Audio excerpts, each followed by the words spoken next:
xilka siinta gabdhaha sharafta leh ganacsatada wasiiradeena isboortiga dhammaan waa idin salaamayaa maalin walba waxa weeye maalinteeday tahay aad baan ugu xanuunayay cabashada ay haweenka Soomaaliyeed qabanayaan dadkii aan matalaynay iyo dibka taagan ay qabanayaan waxaa liibad hal malaay dhaqaaleeyay xildhibaanada waa la isku qaaday 275 baan nahay 6 waa madaxweynihii hore oo kadib la dhaariyay inteena waxaa la isugu qabtay oo wax jira oo waxna qabta waxaan uga toreynaa ummadda Soomaaliyeed waxa jira baarlamaanku wuxuu leeyahay sharci wuxuu leeyahay dastuur wuxuu leeyahay xeer hoosaad waxay tahay wax intaas ka baxsan nin foodo rabo ragga hadlaaya ama gabdhaha hadlaaya oo ku doodaya maxaa xilka qofka looga qaadaya waa wax shaqo waxaa ogtihiin madaxweynaheena hadda Maxamed Cabdullaahi Farmaajo inuu shacabkiisii u turay markii uu ahaa ra'iisul wasaaraha 6 bilood isagoo jooga ayaa waxaa la yiri ummadaadi baa islaynaysa dadkii oo dhan baa rabay oo mudaharaad sameeynaayo hoteeladii baa la gubay wuxuu uga tagay kursi u tanaasul shacabkiisa Soomaaliyeed waxaa laga sugayay gudoomiyaha baarlamaanka hadda dadkii cirada lahaa oo la sugayay in loo ordo in laga soo cararo ma ahayn maanta in uu isagii yiraahdo waxaan sharci ma aha 91 xildhibaan baa keenay mid iigu dara war idinka Soomaaliya idin weydiiyay waxaas ma sharci ba haddii 5 qofood ka hortimaad iska dawa 90 aad meesha gudoomiye ka tahay hadda walaashay waa gudoomiyaha haweenka haddii haweenkii ka hor yimaadaan ma shaqayn karayso waxaa loo dhiibtay gudoomiyaha baarlamaanka noo jeergaree hadalkeena waxaan sheegna sheeg baan noo niri haddii xildhibaanadii aad la shaqaynaysay ay la shaqayn weysay oo aad wada shaqayn weyseen qarankii waa istaagaya marka hal qof iyo 107 qof waxaa badan 107 qof haddii ku tiri ilama shaqayn kartid waa inaad u turtaa dadkaaga anigu ma ahayn dadka mooshinka qor laakiin waa ayiday xildhibaanadii ayiday baan ka mid ahaa wacyiga jira anigu waa doortay waliba shaal baan saaray markii la dooranayay gudoomiyaha laakiin hadda dhib ka weyn oo ummadda Soomaaliyeed u taagan ayaa jira sidaas darteed xildhibaanada hadlaaya oo anagoo kala ah ee dhaaranaya oo ummadda haysdirto ummadda xaqaxdo oo waxay gabdhaha ka cabaadayeen waxaan ka raaligelinayaa dhammaan shacabka Soomaaliyeed waqtigii hubka la sitay waa laga tagay ummaddu waxay u dhaqaaqday ganacsato iyo waxbarasho ninka dhahaya daarahan ka soo boodaya ninka dhahaya dadka ha cararaan ha qaxaan ninka dhahaya ku doodaya maanta ummaddu waa islaynaysa anagu dagaalami mayno horta waxay idin sheegay xildhibaanada haddaan nahay dadka farsamaha jecel dagaalami mayno dagaalna dhici maayo laakiin idinkana daawada kii dagaalka sameeya meeshaan cod baa yaala halkaasaa lagu kala baxaya cod buu ku yimid gudoomiyaha kuma imaan qol cod buu ku yimid aan siinay annaga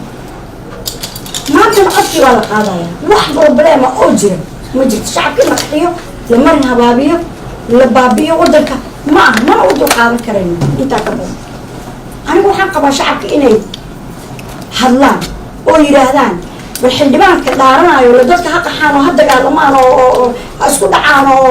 dhibaataas biyuu matali karaa ma jirto haweenka Soomaaliyeed waxa weeyaan laf dhabarkii ummadda Soomaaliyeed waa qarankii Soomaaliyeed oo dhisan haweenka Soomaaliyeed maadaama idin matalo caawana aad hawshan noo qabateen aad baad kaga mahadcelinaya waxaan idinka ballan qaadaynaa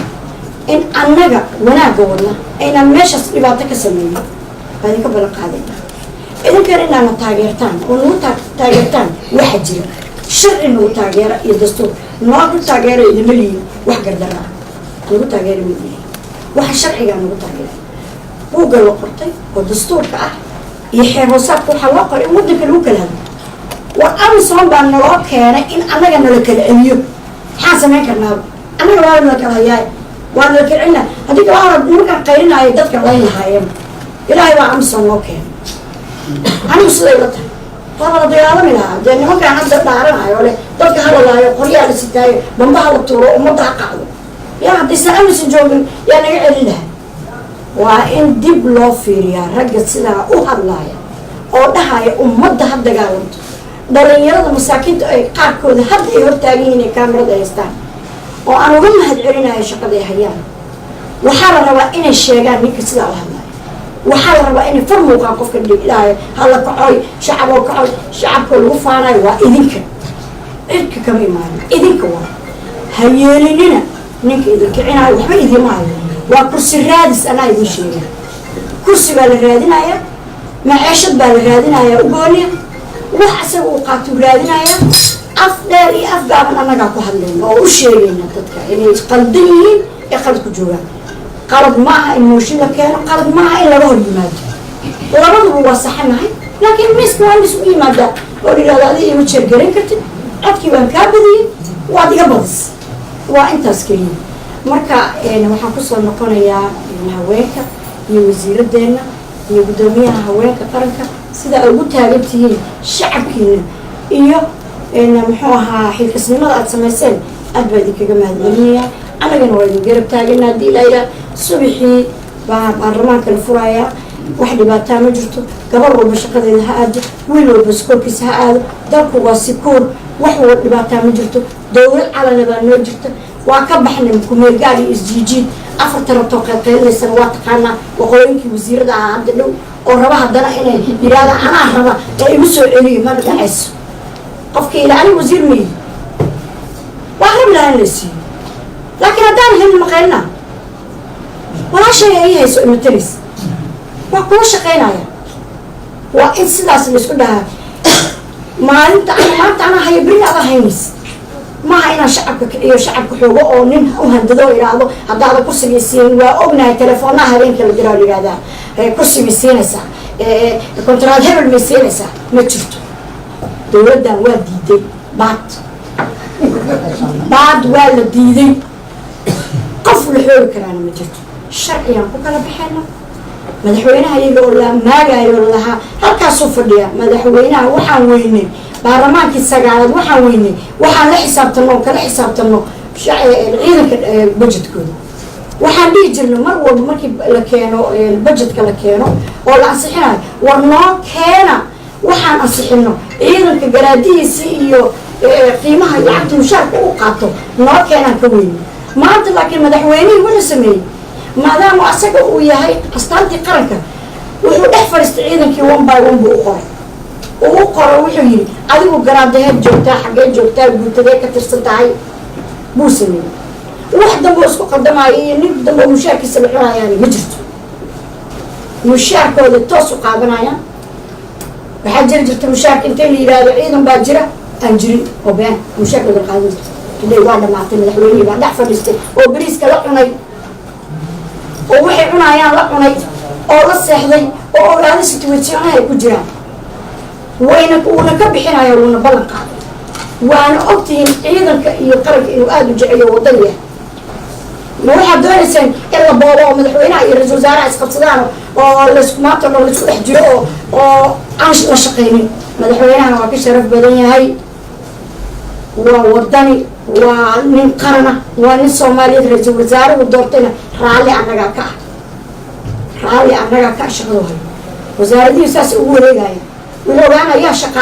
يا شقالة ضد بعض ضافين وديود كم مكان أو مشاكلة ما هي اللي قاعدة هاين يبجت كمسينا هذا اللي يرد اللي بديلها وزارة وزارة وراشة ويجوب تاعي صدق بقول وقف باكش قيس أنجود تيبا على الصحة حتى وح صحين وحقول لي إن الدولة دي ما جرت قولي لي مركا